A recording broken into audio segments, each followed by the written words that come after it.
Olá para você que nos acompanha no programa Esporte Executivo aqui na Exame.com. Seguimos nossas conversas com os mais diversos personagens da gestão esportiva ou do esporte nacional e internacional.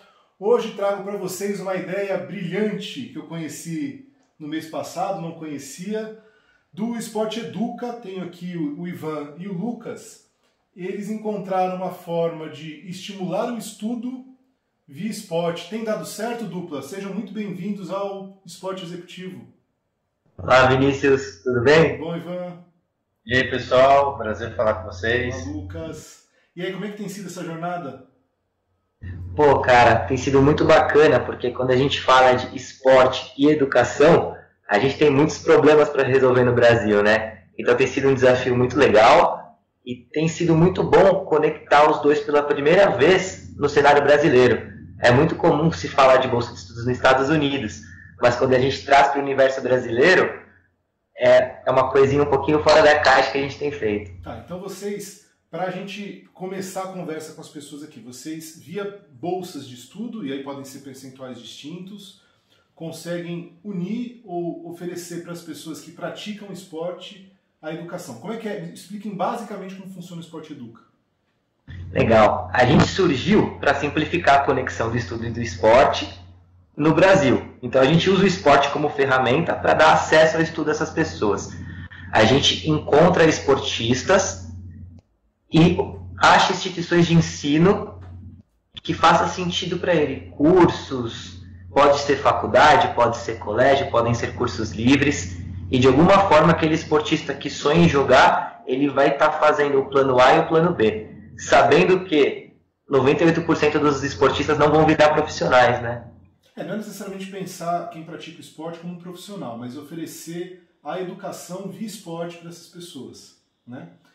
E, Lucas, vocês têm um tamanho da evolução do projeto de vocês. Então, a gente nasceu, a gente existe há tanto tempo, a gente tinha tal projeção, a gente alcançou isso. Como é que está essa evolução? Legal. A gente se conheceu em 2012 na faculdade e de lá para cá muita água já passou por baixo dessa ponte, mas assim, de uma maneira que a gente começou de fato a gerar valor com essa proposta de 2017 para cá. De 2017 a 2019 a gente fez dentro de um escopo, digamos assim, específico, atuando em instituição de ensino específica, e de 2019, 2020 para cá a gente vem ampliando os nossos horizontes. E até é legal compartilhar um pouco dos nossos resultados. De lá, de 2017 para cá, a gente já gerou cerca de 310 conexões de esportistas. E com isso, né, tem duas divisórias, digamos assim, né? Uma é um índice, é um indicador que tem a ver com a instituição de ensino, que a gente já gerou para ela cerca de 3 milhões de reais. E do outro lado, a economia que a gente gera para o esportista, que na média gira em torno de 10 mil reais. Dentro desse histórico... Isso, para cada um. Isso, perfeito. E dentro desse histórico tem um pouco do que o Ivan falou. Tem instituição de ensino superior, tem cursos livres, inglês, enfim. Tem uma série de cursos aí que a gente já fez. Vocês se consideram, ou vocês se apresentam como uma startup? Como vocês se olham nesse mercado? Legal. A gente se considera uma startup, tanto Sportec quanto EdTech. Nós entendemos que ninguém ainda resolveu efetivamente o problema de esporte e educação conciliados no Brasil, porque em algum momento só se posicionou de um lado. Tanto que o nosso slogan é jogar e estudar, faça os dois. Então a gente é uma Sportec e EdTech. Tá, e aí isso é interessante. As empresas, outras tentativas até agora se posicionaram de um lado ou do outro, vocês estão dos dois lados desse balcão. E vocês entendem que vocês têm resolvido mais o problema EdTech ou Sportec? Como é que tem sido para vocês? Isso é uma boa pergunta, na verdade. Eu acho que isso tem a ver até um pouco da gente se considerar os dois. A gente gera valor para as duas pontas, essa é a bem verdade. Hoje, se a gente falar aqui qual que é o seu cliente, a gente tem dois clientes, tanto a instituição de ensino quanto o próprio esportista. Então a gente busca criar soluções, né, para ambos os lados. Se a gente pensar em solução para a instituição de ensino, quais são as dores dela, e elencamos elas, e do lado do esportista, quais são as dores deles e aonde a gente vai começar, por onde a gente vai começar a atacar, sabendo que os recursos são limitados, né? Então, a gente entende que, né, pegando um pouco da sua pergunta, que a gente faz um pouco dos dois, mas talvez mais para frente a gente tenha mais claro sobre isso, qual do chapéu somos. Então, vamos falar do funcionamento da Sport Educa. Vocês têm um olhar de pessoas que querem estudar e não têm toda a grana para estudar, e vocês têm um olhar das instituições de ensino que queriam ter mais gente para estudar ali, até porque elas precisam da grana, das mensalidades, mas não ocuparam todas as vagas nas suas turmas. É basicamente isso. E vocês são o Tinder da educação e do esporte. Vocês fazem um match entre a intenção e o ensino, é isso? Exatamente, Vini. A gente tem a premissa, só um dado.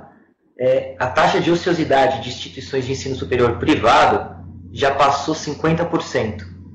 Tá. Então a gente está falando que mais que a metade dessas cadeiras estão vazias.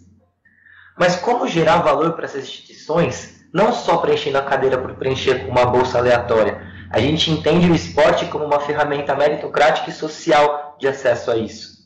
E esse esportista na faculdade, ele vai ser também um ativo de marketing esportivo espontâneo. Então a gente considera o Tinder do esporte de estudo, gerando esse valor para a instituição. E para o esportista, do outro lado, a gente sabe que existem muitos poucos lugares para o esportista praticar o esporte. Em algum momento ele acaba tendo que largar o esporte. Tanto que a gente tem umas taxas de sedentarismo a partir dos 20 anos, quando o jovem tem que começar a se preocupar só em trabalhar, que ele abandona o esporte. Então a gente também trabalha no lance de saúde e bem-estar. Nós somos até enquadrados numa competição de impacto social nessa categoria da ONU e ODS. Tá. E vocês percebem que, de alguma forma, a prática esportiva passou a ser mais estimulada dentro dos limites do universo das universidades? Porque assim, você tem mais esportistas entrando. Ok, a bolsa veio por aí. Mas eu lembro, pelo menos quando eu era mais jovenzinho, que as universidades tinham seus times, né? Ou de basquete, ou de futsal, enfim. Vocês acham que isso de alguma forma tem estimulado a prática esportiva dentro das universidades? Eu creio que sim. Não só pela questão da bolsa, né? A bolsa esportiva ou a bolsa de estudos para o esporte, mas até mesmo pelo próprio crescimento do ecossistema de campeonatos, ligas, eventos esportivos universitários. Desde que eu me entendo por gente nesse cenário, eu vi só crescimento, tanto dos festivais, que são pontuais, quanto também da parte das ligas, né? O meu desejo é que isso se torne cada vez mais forte, maior, que acabe pegando uma região maior, né? Quem sabe até um nível nacional, fazer boas competições nacional. Mas eu vejo isso com esses olhos. Passando um dado, a maior competição de São Paulo já tem 10 mil atletas cadastrados. E ela não é a única. Tá. Esse número a todo ano cresce. E a maioria das faculdades ainda não tem times. Então a gente está pegando um vácuo aí muito interessante de oportunidade junto com o crescimento. Porque o Sport Educa também pode mirar, claro, não é prioridade de vocês, mas essas ligas universitárias, né? Porque isso, de alguma forma, estimula nas universidades um senso de pertencimento, né? Entre elas. Tem algumas universidades que são mais tradicionais, que já têm os seus campeonatos e tal, mas isso de uma forma geral pode ser estimulado, porque é o que vocês falam, né? Não deixa de ter um retorno de imagem para a própria instituição de ensino, sem um investimento específico nesse setor, né? Acho que é legal comentar que na instituição que a gente trabalhou bastante forte, a gente conseguiu... Pode mencionar se quiser, viu? Pode mencionar, não tem problema. Foi a Rio Branco, foi a Faculdades Integradas Rio Branco, na qual a gente também se informou. E lá a gente conseguiu crescer cerca de 3 vezes o Indica Amigo, que era um programa interno de indicação de outros alunos, né, o famoso recomendação. E aí, os esportistas usavam muito esse programa. Por quê? Eles queriam que os amigos deles, que geralmente também jogavam, fossem para os times. Então eles indicavam, ganhavam ali um incentivo financeiro, isso vai de programa para programa, mas é isso. E aí a gente conseguiu crescer esse programa. Tá, então peraí, quando vocês têm um Indica Amigo, tem mais uma pessoa que ganha, porque vocês falaram que a universidade gerava receita, a pessoa tinha uma economia de 10 mil reais e tem uma outra possibilidade aí que é um terceiro também ganhando alguma coisa. Exato. Não, deixando de pagar, fica mais barato, vai. E o estímulo é ganhar mais tempo de isenção na faculdade ou uma porcentagem maior, dar uma ampliada no que a pessoa já tem. Pensa que uma pessoa que jogou no sub-20 do basquete, 2 caras dali viraram profissional daquela safra. Aí a gente deu bolsa para um. Aí esse um vê a oportunidade de estudar e continuar jogando o esporte que ama. Ele fala, poxa, mas eu tenho mais amigos que essa oportunidade se encaixaria. E isso acaba acontecendo de uma forma muito orgânica. E é muito interessante ver como que a comunidade do esporte tenta se ajudar. É difícil a gente ver uma pessoa que não quer trazer um outro para estar no programa. E as pessoas vão atrás do Sport Educa. Eu quero entender o funcionamento do mercado. As pessoas vão atrás de vocês e vocês falam, olha, temos possibilidades nesta instituição, neste curso, assim, assim, assado. Ou as pessoas vão até a universidade e depois passam para vocês. Como é que funciona? Qual é o caminho? Legal. Eles nos acham pela nossa plataforma, no nosso site, tá online. Fazem um cadastro, que ele é feito em 3 etapas. Informações gerais, para a gente poder retornar o contato. E no segundo momento, a gente tenta entender o que essa pessoa quer estudar, quanto que ela pode pagar, qual é a primeira opção de curso, a segunda, qual a localidade dela. E aí, na terceira fase do cadastro, é a parte esportiva. Qual é a história dessa pessoa no esporte? Ela jogou só no colégio, a nível amador, profissional, federado? Ela quer enviar um vídeo? Aí a gente busca fazer um match de acordo com essas informações com que a faculdade está disposta a receber. Então tem faculdades que não se importam com o nível do esportista e não fazem diferenciação na porcentagem da bolsa. Outras sim. Então a gente busca com o nosso sistema fazer esse encontro. O ajuste de perfil. E vocês hoje têm uma atuação mais focada em São Paulo, cidade, estado? Como é que está a atuação de vocês? Bacana. A gente só atuou em São Paulo hoje. Embora na pandemia a gente fez uma competição com cunho social e reverteu o dinheiro das inscrições para as famílias que estavam passando fome por conta da pandemia, e a gente conseguiu dar bolsas em cursos livres. E como esses cursos livres de carreiras digitais eram em EAD, a gente conseguiu abranger o Brasil inteiro. Mas a nossa atuação mesmo é em São Paulo, e a gente pensa em um segundo momento, quando a gente conseguir aporte financeiro, investimento, já institucionalizar isso no Brasil. E nessa busca por investidores, nós estamos na Exame.com. Por que os investidores devem procurar vocês? Vamos lá. Bacana. Bom, a gente está fomentando as 2 coisas mais essenciais para a sociedade, que é educação e esporte. A gente entende que a educação transforma pessoas e o esporte ele pode mudar o mundo. E a gente está unindo os 2, gerando que as pessoas consigam melhorar de vida. A gente não está prometendo que a pessoa vai ser um gerente de marketing na Ambev, por exemplo, mas que ela vai ter uma profissão digna, vai ter acesso ao estudo, vai ter uma estrutura familiar e por conta do esporte, que pode melhorar também a saúde dela. E ao mesmo tempo, com todo esse impacto social que a gente gera, a gente não é uma ONG, nós temos fins lucrativos, então a gente está unindo o melhor dos mundos. E até falar do tamanho da oportunidade, né, que eu acho que isso brilha muito os olhos de investidores, a gente está em um mercado multibilionário, né, o mercado de educação brasileira é um dos maiores do mundo, faturou ano passado 122 bi, e a gente entende que a gente vai buscar uma fatia desse mercado, dando acesso a essas pessoas, né, então, falando um pouquinho também de cobertura de pessoas que estão em ensino superior, hoje a gente não chega aos 30%. Então tem muitas pessoas fora do estudo. Tem uma outra parcela da população que chega quase a 30 milhões de pessoas que também pararam de alguma forma de estudar. Então a gente entende que a nossa solução, gerando acesso, a gente está mirando, endereçando um mercado muito grande mesmo. Eu acho que isso faz sentido para quem investe, enfim.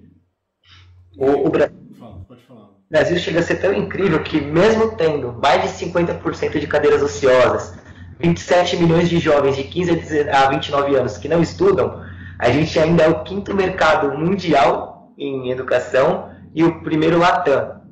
Imagina se a gente consegue fazer toda essa junção de oportunidades e fazer todas as partes da cadeia ganhar valor, né?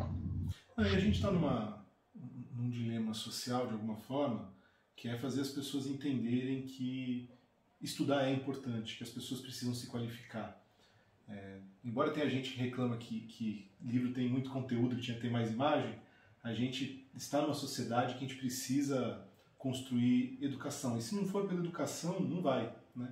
E a gente tem um esporte no Brasil que ele não é necessariamente profissional como um todo, ele é muito amador. Então você tem, eventualmente, até pessoas que podem praticar o esporte hoje, mesmo que elas sejam amadoras, mas vamos lá, talvez, pessoas que sejam de fato atletas e que se preparem para uma transição de carreira. Porque o atleta ele não tem uma carreira de longo prazo, né? Tem ali um estirão que com 30 e poucos acaba, e aí? Então, ou ele foi um jogador de futebol que ganhou milhões, e a gente está falando de menos de 1% da população esportiva, ou vai virar a carreira e ele vai fazer o quê? Então é importante ter também essa qualificação. Eu acho que vocês podem ter, que conversando com os nossos companheiros, tanto as pessoas que estão no processo de entrada no esporte, como aquelas pessoas que estão de saída do esporte. Talvez aí tenha uma outra oportunidade, né? Com certeza. Tem um levantamento feito pela CBF que menos de 1% dos atletas da Série A alcançaram a faculdade. E alcançar não significa conquistar o diploma. Uhum. E em maioria são os goleiros reservas que conseguem tirar um tempo para se dedicar um pouco mais. Então, totalmente de acordo. A gente já tem até programas que a gente tem bolado junto via Arena Hub e federações para formar o ensino a 4 mãos, que mesmo que essa pessoa se forme em mais tempo, que o atleta dentro da concentração consiga conciliar o estudo. Que um curso de 2 anos ele faça em 3, que um de 4 em 5, um de 5 em 6, não tem problema. Porque quando ele parar, ele vai estar capacitado. E se essa pessoa continuar no esporte, o esporte vai ganhar muito mais, né? Porque ela tem conhecimento porque viveu e porque estudou outras coisas. Tá. E vocês falam que hoje vocês estão com atuação mais restrita a São Paulo. Para esse próximo passo, o que é? É entender e ter os acessos às universidades. Porque assim, as pessoas já chegam até vocês. Então, alguém lá do Maranhão já entrou em contato, alguém da Bahia, alguém de Manaus, sei lá, já entraram em contato assim, pô, a gente queria, mas aqui não tem. Como é que tá esse... Pra caramba, já. Inclusive, esse feedback chega até ter uma constância em relação à procura, e a nossa maior preocupação hoje, foco, é a melhoria da tecnologia para poder ganhar escala de atuação, então ofertas de bolsas em mais regiões do Brasil, em diferentes modalidades de ensino, EAD, presencial, semipresencial, e também do outro lado você gerar uma demanda, né? Ter uma base interessante de esportistas. Então hoje a gente está bastante focado, junto com o Giovanni, que é o nosso CTO, para construir uma tecnologia capaz de dar acesso e também oferecer uma gama muito ampla de esportistas e oportunidades para as instituições de ensino também. E é muito louco isso, porque a gente nunca rodou uma campanha nível Brasil e mesmo assim as pessoas vêm. Então, é até meio contraditório, mas às vezes a gente pisa até no freio na nossa divulgação, porque a gente sabe que se aparecer demais, vão vir muita gente de outros estados que a gente ainda não tem cobertura. Tá. Então, esse para nós é o maior problema do Brasil. Assim, o problema de educação ele resolve vários outros problemas. Então, por ele ser muito grande, naturalmente vem pessoas de outro estado, tipo assim, de ouvir, a gente tem uma das pessoas que a gente conseguiu fazer a conexão esporte e educação é um influenciador digital. Então, muito dessas pessoas que procuraram, né, também vieram por ele. Então, eu acho que a gente está fazendo nossa lição de casa para chegar o quanto antes e atender essas pessoas, sabe? Porque a gente também vê uma grande oportunidade. Então, só para deixar claro para as pessoas aqui, eu vou colocar ao longo do programa, quem quiser entrar em contato com vocês, como é que faz? É por carta? A pessoa manda uma carta, qual é o endereço? A gente tem a nossa plataforma www.esporteeduca.com.br, dobro E, Esporte Educa. Lá tem o formulário de inscrição, as pessoas podem se inscrever para pleitear uma bolsa de estudos. Ela entra dentro de um processo e já entra em contato com o nosso time de atendimento. ela também pode acionar o contato @esporteeduca.com.br, caso você tenha alguma dúvida, sugestão, interesse de participar das rodadas de investimento. Tem o Instagram também, que é o @esporteeduca. A gente também, mandando lá no direct, também a gente responde. Esses são os canais que a gente tem oficiais. E uma coisa bem legal sobre isso é que a inscrição é 100% gratuita e a gente não recebe nada do esportista, tá? Então, quem tiver interesse, tá? Não custa nada preencher o formulário e conte com a gente. Tá. Agora a gente tem que pensar no aspecto de sociedade que nós estamos vivendo ainda uma pandemia. Ainda que nós tenhamos pessoas nos bares, nas praias, como se nada estivesse acontecendo, nós sim ainda estamos num cenário de pandemia. Num cenário de pandemia, a restrição de movimento acontece e de alguma forma impacta o ensino. Algumas universidades parece que voltam agora em dezembro, mas vai saber como vai ser a evolução. Vocês já falaram que vocês atendem, fizeram cursos livres, EAD, mas vocês olham para isso como uma dificuldade em 2021 ou é algo apenas transitório? Vocês acham que não vai ter um impacto? Como é que vocês olham para isso? Existe sim um impacto, Vini, porque assim, o atleta que tem algum tipo de histórico no esporte e ele já tem vídeo, foto, registro em federação, nós já conseguimos metrificar o nível dele à distância. Tá. Mas diga aquela pessoa que bate uma bola legal e não tem nenhum registro e a gente precisaria fazer a avaliação presencial. Nós não podemos fazer ainda. Então, essas pessoas que não têm nenhuma comprovação social, elas precisam esperar mais um pouquinho.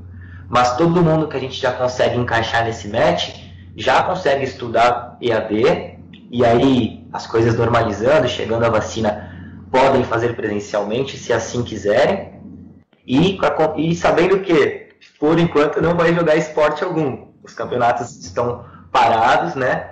Então, é mais ou menos assim. Você ia falar alguma coisa, Lucas? Você fez o que ia falar? Não, na verdade, acho que é até legal comentar também que hoje todos os nossos atuais parceiros, eles estão tocando a parte educacional de alguma forma. Seja por sistemas próprios, seja por Google Meet ou Zoom, plataformas, né? Hoje teve um período da educação que teve muita dúvida como fazer, como a gente vai operacionalizar agora, mas eu acho que agora está tudo ajustado, pelo menos falando dos nossos parceiros, estão todos aptos e estão pensando sim em ter alunos em 2021, por exemplo. Hoje vocês estão na Arena Hub, né, em São Paulo, que é um núcleo, um centro de estímulo ao esporte. De alguma forma também é interessante que vocês conversam com outras startups, outras iniciativas por ali, né? Isso pode ser bom.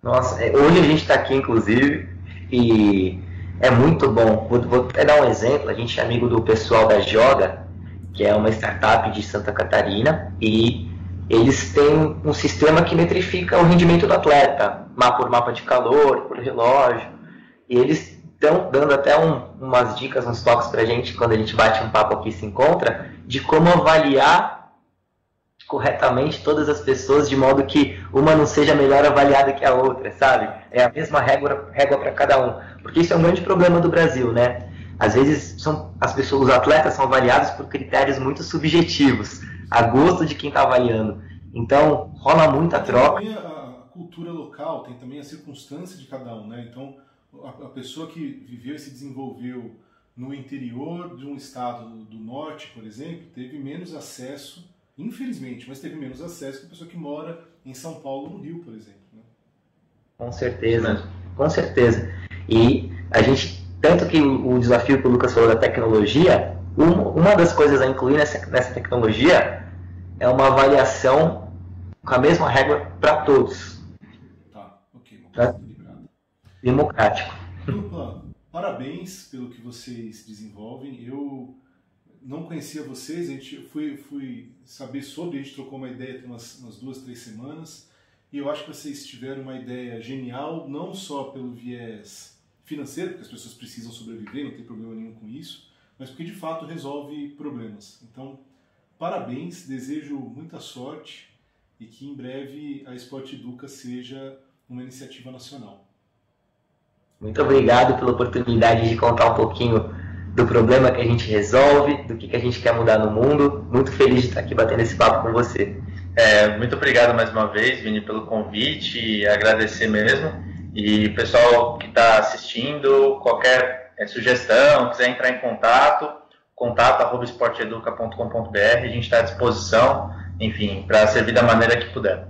É isso, muito obrigado à dupla, obrigado ao Esporte Educa, a vocês que nos acompanharam até agora. O Esporte Executivo fala com os gestores, o Esporte Executivo fala com os clubes, as entidades, com os patrocinadores. A gente vai falar cada vez mais das iniciativas que resolvem problemas do esporte. Um abraço e até a próxima.